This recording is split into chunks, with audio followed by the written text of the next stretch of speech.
ಶ್ರೀ ಗಣಪತಿ ಶಾರದಾ ಗುರುಭ್ಯೋ ನಮಃ.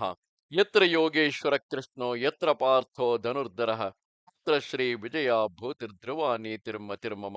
ಶ್ರೋತೃಗಳಿಗೆ ಶ್ರೀ ಅಳಸಿಂಗರಾಚಾರ್ಯ ವಿರಚಿತ ಶ್ರೀ ವ್ಯಾಸ ಮಹರ್ಷಿ ಪ್ರಣೀತ ಶ್ರೀಮನ್ ಮಹಾಭಾರತದ ಭೀಷ್ಮ ಪರ್ವದಲ್ಲಿ ಸಂಕುಲ ಯುದ್ಧವು ಎಂಬ 79ನೆಯ ಅಧ್ಯಾಯಕ್ಕೆ ಸ್ವಾಗತ. ರಾಜೇಂದ್ರ, ಇಷ್ಟರಲ್ಲಿ ಸಂಜೆಯಾಯಿತು. ಬಿಸಿಲು ಕೆಂಪಾಗುತ್ತಾ ಬಂದಿತು. ಆಗ ನಿನ್ನ ಮಗನು ಭೀಮನನ್ನು ಹೇಗಾದರೂ ಆ ದಿವಸವೇ ತೀರಿಸಿಬಿಡಬೇಕೆಂಬ ಸಂಕಲ್ಪದಿಂದ ಅವನಿಗೆದಿರಾಗಿ ಹೋದನು. ಅವನು ಬರುತ್ತಿರುವಾಗಲೇ ಭೀಮನು ಆಕ್ರೋಶದಿಂದ ಅವನನ್ನು ನೋಡಿ, ಎಲಾ ದುಷ್ಟ, ಬಹುಕಾಲದಿಂದ ನಾನು ನಿರೀಕ್ಷಿಸುತ್ತಿದ್ದ ನಿನ್ನ ಮೃತ್ಯುಕಾಲವು ಈಗ ಸಮೀಪಿಸಿಬಿಟ್ಟಿತು. ನೀನು ಇಲ್ಲಿಂದ ಓಡಿ ಹೋಗದಿದ್ದ ಪಕ್ಷದಲ್ಲಿ ಈಗಲೇ ನಿನ್ನನ್ನು ತೀರಿಸಿ ಬಿಡುವೆನು. ನಮ್ಮ ತಾಯಿ ಕುಂತಿ ದೇವಿಯ ಸಂಕಟವು, ನಮ್ಮ ವನವಾಸದ ಕಷ್ಟವು, ದ್ರೌಪದಿ ದೇವಿಯ ದುಃಖವು ಇಂದಿಗೆ ಮುಗಿಯುವಂತೆ ಮಾಡುವೆನು. ಎಲಾ ಪಾಪಿ, ಹಿಂದೆ ಮಾತ್ಸರ್ಯದಿಂದ ನಮ್ಮನ್ನು ಅವಮಾನಪಡಿಸಿದ ಪಾಪಕ್ಕೆ ತಕ್ಕ ಫಲವು ಈಗಲೇ ನಿನಗೆ ಬಂದಿತೆಂದು ತಿಳಿ. ಕರ್ಣ ಶಕುನಿಗಳ ದುರ್ಬೋಧನೆಯನ್ನು ಕೇಳಿಕೊಂಡು ನಮ್ಮ ವಿಷಯದಲ್ಲಿ ನೀನು ಮನಸ್ಸಿಗೆ ಬಂದಂತೆ ಪ್ರವರ್ತಿಸಿದೆ. ನಿನ್ನಲ್ಲಿ ಬಂದು ಯಾಚನೆ ಮಾಡಿದ ಶ್ರೀಕೃಷ್ಣನನ್ನು ಕೂಡ ಅಜ್ಞಾನದಿಂದ ನೀನು ಅವಮಾನಗೊಳಿಸಿದೆ. ಆಗಲೂ ಉಲೂಕ ದೂತನ ಮೂಲಕವಾಗಿ ನಮಗೆ ಹೆಮ್ಮೆಯಿಂದ ಸಂದೇಶವನ್ನು ಕಳುಹಿಸಿದೆ. ಆದುದರಿಂದ ಈಗ ನಾನು ನಿನ್ನನ್ನು ನಿನ್ನ ಬಂಧು ಮಿತ್ರ ಪರಿವಾರಗಳೊಡನೆ ಕೊಂದೇ ತೀರಿಸಿ ಬಿಡುವೆನು. ನಿನ್ನ ಮಹಾಪಾಪಕ್ಕೆಲ್ಲ ಈಗಲೇ ನಿನಗೆ ಪ್ರಾಯಶ್ಚಿತ್ತವು ಎಂದು ಹೇಳಿ ಧನುಸ್ಸನ್ನೆಳೆದು ಸಿಡಿಲಿನಂತೆ ವೇಗವುಳ್ಳ 26 ಬಾಣಗಳನ್ನು ಆ ದುರ್ಯೋಧನನ ಮೇಲೆ ಬಿಟ್ಟನು. ಅವನ ಬಿಲ್ಲನ್ನು 2 ಬಾಣಗಳಿಂದಲೂ, ಸಾರಥಿಯನ್ನು 2 ಬಾಣಗಳಿಂದಲೂ, ಕುದುರೆಗಳನ್ನು 4 ಬಾಣಗಳಿಂದಲೂ ಕತ್ತರಿಸಿ ಬಿಟ್ಟನು. ಬೇರೆ 2 ಬಾಣಗಳಿಂದ ಅವನ ರಥದಲ್ಲಿದ್ದ ರಾಜಚಿಹ್ನೆಯಾದ ಶ್ವೇತ ಛತ್ರವನ್ನು, 6 ಬಾಣಗಳಿಂದ ಅವನ ಧ್ವಜವನ್ನು ಕತ್ತರಿಸಿ ನಿನ್ನ ಮಕ್ಕಳೆಲ್ಲರೂ ನೋಡುತ್ತಿರುವ ಹಾಗೆಯೇ ದೊಡ್ಡದೊಂದು ಸಿಂಹನಾದ ಮಾಡಿದನು. ರತ್ನಾಲಂಕೃತವಾದ ನಿನ್ನ ಮಗನ ಧ್ವಜವು ಮೇಘದಿಂದ ಬೀಳುವ ಮಿಂಚಿನಂತೆ ಮುರಿದು ಕೆಳಗೆ ಬಿದ್ದಿತು. ಸೂರ್ಯನಂತೆ ಜ್ವಲಿಸುತ್ತಾ ಸರ್ಪ ಚಿಹ್ನೆಯುಳ್ಳ ಕೌರವರಾಜನ ರತ್ನ ಧ್ವಜವು ಮುರಿದು ಬಿದ್ದುದನ್ನು ಎಲ್ಲಾ ರಾಜರು ನೋಡುತ್ತಿದ್ದರು. ಇಷ್ಟರಲ್ಲಿಯೂ ಬಿಡದೆ ತಿರುಗಿ ಭೀಮನು 10 ಬಾಣಗಳಿಂದ ದುರ್ಯೋಧನನನ್ನು ಹೊಡೆದನು. ಇದರಿಂದ ದುರ್ಯೋಧನನು ಬಹಳವಾಗಿ ನೊಂದು ಮೂರ್ಛಿತನಾದಂತೆ ಹಾಗೆಯೇ ರಥದ ಮೇಲೆ ಕುಳಿತು ಬಿಟ್ಟನು. ಇದನ್ನು ನೋಡಿ ಸಿಂಧುರಾಜನಾದ ಜಯದ್ರಥನು ದೊಡ್ಡ ಸೈನ್ಯದೊಡನೆ ನಿನ್ನ ಮಗನ ಸಹಾಯಕ್ಕೆ ಬಂದನು. ಕೃಪನು ವೇಗದಿಂದ ಬಂದು ಪ್ರಜ್ಞೆಯಿಲ್ಲದಂತಿದ್ದ ನಿನ್ನ ಮಗನನ್ನು ರಥದ ಮೇಲೇರಿಸಿಕೊಂಡನು. ಇಷ್ಟರಲ್ಲಿ ಜಯದ್ರಥನು ಅನೇಕ ಸಹಸ್ರ ರಥಗಳಿಂದ ಭೀಮನನ್ನು ಸುತ್ತಿಕೊಂಡನು. ದೃಷ್ಟಕೇತು, ಅಭಿಮನ್ಯು, 5 ಮಂದಿ ಕೇಕಯರು, 5 ಮಂದಿ ಉಪಪಾಂಡವರು ಇವರೆಲ್ಲರೂ ಸೇರಿ ನಿನ್ನ ಮಕ್ಕಳನ್ನು ಇದಿರಿಸಿ ಹೊಡೆಯುತ್ತಿದ್ದರು. ಇಷ್ಟರಲ್ಲಿ ಚಿತ್ರಸೇನ, ಸುಚಿತ್ರ, ಚಿತ್ರಾಂಗ, ಚಿತ್ರದರ್ಶನ, ಚಾರುಚಿತ್ರ, ಸುಚಾರು, ನಂದ, ಉಪನಂದರೆಂಬ 8 ಮಂದಿ ರಾಜಕುಮಾರರು ಅಭಿಮನ್ಯುವಿನ ರಥವನ್ನು ಸುತ್ತಿ ಮುತ್ತಿ ಆವರಿಸಿಕೊಂಡು ಹೊಡೆಯಲಾರಂಭಿಸಿದರು.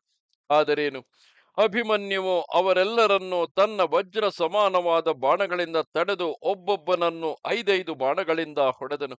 ಇದರಿಂದ ಅವರು ಕೋಪಗೊಂಡು ಮೇಘಗಳು ಪರ್ವತದ ಮೇಲೆ ಮಳೆಯನ್ನು ಕರೆಯುವಂತೆ ಅವನ ರಥವನ್ನು ಬಾಣಗಳಿಂದ ಮುಚ್ಚಿದರು. ಆಗಲೂ ಅಭಿಮನ್ಯುವು ಇಂದ್ರನು ದೈತ್ಯರನ್ನು ಹೇಗೋ ಹಾಗೆ ಅವರನ್ನೆಲ್ಲ ನಡುಗಿಸಿಬಿಟ್ಟನು. ವಿಕರ್ಣನ ಮೇಲೆ 14 ಭಲ್ಲಗಳನ್ನು ಪ್ರಯೋಗಿಸಿದನು.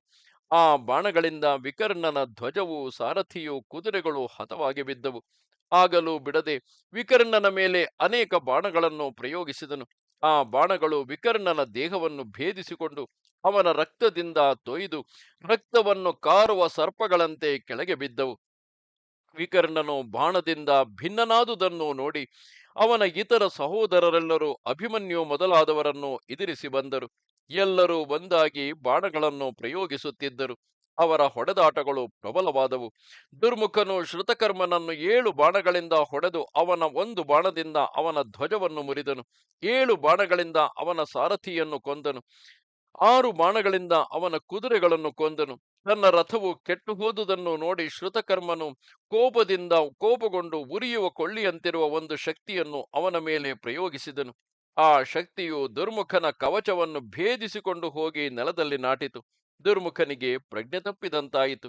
ಅದನ್ನು ನೋಡಿ ಅವನ ಸಹೋದರರೆಲ್ಲರೂ ಅಲ್ಲಿಗೆ ಬಂದು ಸೇರಿದರು. ಸುತಸೋಮನು ಅವನನ್ನು ತನ್ನ ರಥಕ್ಕೇರಿಸಿಕೊಂಡನು. ಹಾಗೆಯೇ ಶ್ರುತಕೀರ್ತಿಯು ನಿನ್ನ ಮಗನಾದ ಜಯತ್ಸೇನನನ್ನು ಕೊಲ್ಲಲು ಮುಂದುವರಿದನು.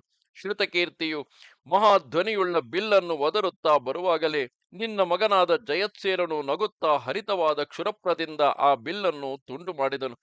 ತನ್ನ ಸಹೋದರನ ಬಿಲ್ಲು ಮುರಿದುದನ್ನು ನೋಡಿದೊಡನೆ ಶತಾನೀಕನು ಸಿಂಹಗರ್ಜನೆ ಮಾಡುತ್ತಾ ಓಡಿಬಂದು ಧನುಷ್ಠಂಕಾರ ಮಾಡಿ 10 ಬಾಣಗಳಿಂದ ಜಯತ್ಸೇನನನ್ನು ಹೊಡೆದು ಮದದಾನೆಯಂತೆ ಕೂಗಿದನು. ಕವಚವನ್ನು ಭೇದಿಸತಕ್ಕ ಮತ್ತೊಂದು ಬಾಣವನ್ನು ಜಯತ್ಸೇನನ ಎದೆಗೆ ಗುರಿಯಿಟ್ಟು ಹೊಡೆದನು.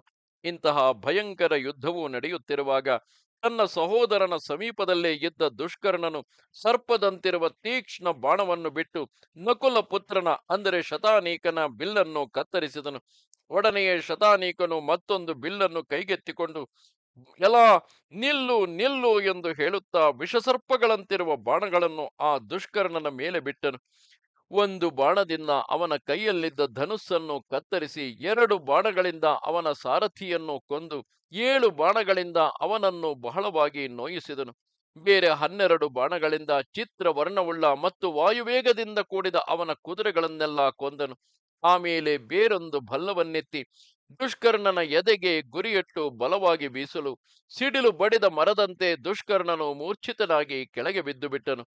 ದುಷ್ಕರ್ಣನಿಗೆ ಉಂಟಾದ ಈ ಅನರ್ಥವನ್ನು ನೋಡಿ 5 ಮಂದಿ ಮಹಾರಥರು ಶತಾನೀಕನನ್ನು ಕೊಂದೇ ತೀರಿಸಿಬಿಡಬೇಕೆಂದು ಅವನ ಸುತ್ತಲೂ ಮುತ್ತಿಕೊಂಡರು.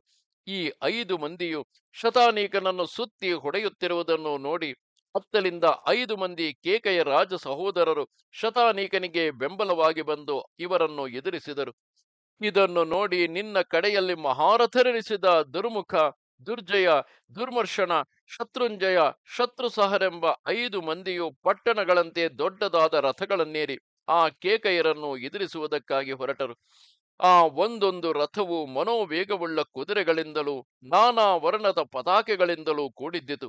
ಅದರಲ್ಲಿ ಕುಳಿತು ಆ 5 ಮಂದಿ ಮಹಾರಥರು ಧನುರ್ಬಾಣಗಳನ್ನು ಧರಿಸಿ ವಿಚಿತ್ರ ಕವಚಗಳನ್ನು ತೊಟ್ಟು ವನದಿಂದ ವನಕ್ಕೆ ಪ್ರವೇಶಿಸುವ ದೊಡ್ಡ ಸಿಂಹಗಳಂತೆ ಶತ್ರು ಸೈನ್ಯವನ್ನು ಪ್ರವೇಶಿಸಿದರು. ರಥಗಳಿಂದಲೂ ಆನೆಗಳಿಂದಲೂ ಕೂಡಿದ ಆ ಸೈನ್ಯದಲ್ಲಿ ಒಬ್ಬರಿಗೊಬ್ಬರಿಗೆ ಪ್ರಬಲವಾದ ತುಮುಲ ಯುದ್ಧವು ಆರಂಭವಾಯಿತು. ಒಬ್ಬರ ಪೆಟ್ಟನ್ನು ಮತ್ತೊಬ್ಬರು ಸಹಿಸಲಾರದೆ ಒಬ್ಬರನ್ನು ಮತ್ತೊಬ್ಬರು ಕೊಂದು ಯಮಪುರಿಯನ್ನು ತುಂಬುತ್ತಿದ್ದರು. ಆ ಯುದ್ಧದಲ್ಲಿ ಮುಹೂರ್ತ ಕಾಲದವರೆಗೆ ಸೂರ್ಯನೇ ಅಸ್ತಮಿಸಿದಂತೆ ಕಾಣಿಸಿತು. ರಥಿಕರು ಗಜಯೋಧರು ಪಾಂಡವರ ಪ್ರಹಾರವನ್ನು ತಡೆಯಲಾರದೆ ಸಾವಿರಾರು ಕಡೆಗೆ ಚದರಿದರು. ಇಷ್ಟರಲ್ಲಿ ಸೇನಾಪತಿಯಾದ ಭೀಷ್ಮನು ಇಷ್ಟೊಂದು ಹಾವಳಿ ಮಾಡುತ್ತಿದ್ದ ಪಾಂಚಾಲ ಸೈನ್ಯಗಳನ್ನೆಲ್ಲ ಕೊಂದು ತೀರಿಸಿದನು. ಹೀಗೆ ಪಾಂಡವ ಸೈನ್ಯವನ್ನು ಅಡಗಿಸುವಷ್ಟರಲ್ಲಿ ಪೂರ್ಣವಾಗಿ ಹಗಲು ಕಳೆದು ರಾತ್ರಿಯು ಸಮೀಪಿಸಿತು. ಭೀಷ್ಮನು ಆ ದಿವಸದ ಯುದ್ಧವನ್ನು ನಿಲ್ಲಿಸಿ ಸೈನ್ಯಗಳನ್ನು ಹಿಂತಿರುಗಿಸಿ ತನ್ನ ಶಿಬಿರಕ್ಕೆ ತಾನು ಹೊರಟು ಹೋದನು. ಆಗಲೂ ಬಿಡದೆ ಭೀಮ ಧೃಷ್ಟದ್ಯುಮ್ನರಿಬ್ಬರು ಕೌರವ ಸೈನ್ಯಗಳನ್ನು ನಾಶ ಮಾಡುತ್ತಿರಲು ಯುಧಿಷ್ಠಿರನು ಅವರ ಸಮೀಪಕ್ಕೆ ಬಂದು ಸಂತೋಷದಿಂದ ಅವರ ತಲೆಯನ್ನು ಆಘ್ರಾಣಿಸಿ ಯುದ್ಧವನ್ನು ನಿಲ್ಲಿಸಿ ಶಿಬಿರಕ್ಕೆ ಹೊರಟು ಹೋದನು. ಕೃಷ್ಣಾರ್ಜುನರು ಕೌರವ ಸೈನ್ಯದಲ್ಲಿ ಅನೇಕರನ್ನು ಕೊಂದು ಅನೇಕರನ್ನು ಯುದ್ಧರಂಗದಿಂದ ಓಡಿಸಿ ತಮ್ಮ ತಮ್ಮ ಶಿಬಿರಗಳಿಗೆ ಹೋಗಿ ಸೇರಿದರು. ಇಲ್ಲಿಗೆ 6ನೇ ದಿನದ ಯುದ್ಧವು ಮುಗಿಯಿತು. ಇದು 79ನೆಯ ಅಧ್ಯಾಯವು. ನಮಸ್ತೆ ಶಾರದೆ ದೇವಿ ಕಾಶ್ಮೀರ ಪುರವಾಸಿನಿ ತ್ವಾಮಹಂ ಪ್ರಾರ್ಥಯೇ ನಿತ್ಯಂ ವಿದ್ಯಾದಾನಂಚ ದೇಹಿಮೆ. ನಮಸ್ಕಾರ.